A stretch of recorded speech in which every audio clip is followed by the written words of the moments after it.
Welcome back to my channel. ఈరోజు నేను సున్నుండలు తయారు చేయడానికి ఇలా ప్రిపేర్ చేసుకున్నానండి. పప్పులన్నీ కలిపి మినప్పప్పు, పెసర్లు, కందిపప్పు, కొన్ని రైస్ కూడా వేశాను, కొన్ని పల్లీలు కూడా వేశానండి. ఇందులో ఇవన్నీ నేను విడివిడిగా ఫ్రై చేసుకున్నాను. ఇట్లా రెడ్ కలర్ వచ్చేంత వరకు ఇలా ఫ్రై చేసుకున్నాను. తర్వాత బెల్లం కూడా తీసుకొని ఇలా తురుముకొని పక్కకు పెట్టుకున్నాను. ఈ వేయించుకున్న పప్పులు తర్వాత ఈ బెల్లం ఇప్పుడు మనం మిక్సీలో పట్టుకోవాలి.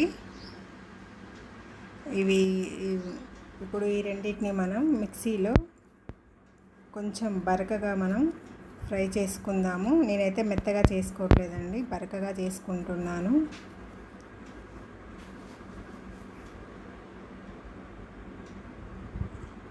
చూడండి పౌడర్ ఎలా అయిందో.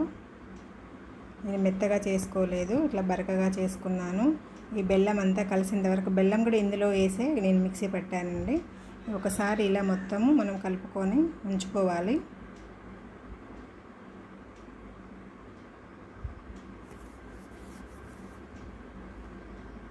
ఈ సున్నుండలోకి మనం నెయ్యి వేసుకోవాలి కదండి. ఇది నెయ్యి ఇలా వేడి చేసుకొని పక్కన పెట్టుకున్నాను.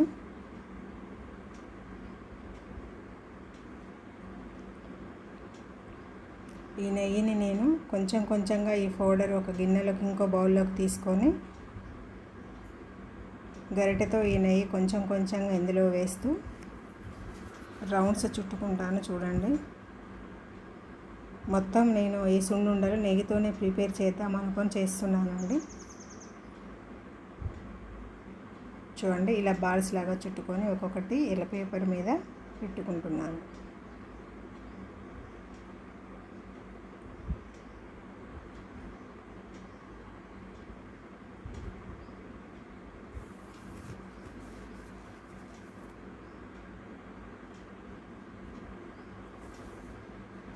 ఇలా కొంచెం కొంచెంగా వేసుకుంటూ చేసుకోవాలి. చూడండి ఒకసారి ఇలా అన్నీ తయారు చేసుకొని పక్కన పెట్టేసుకుందాము.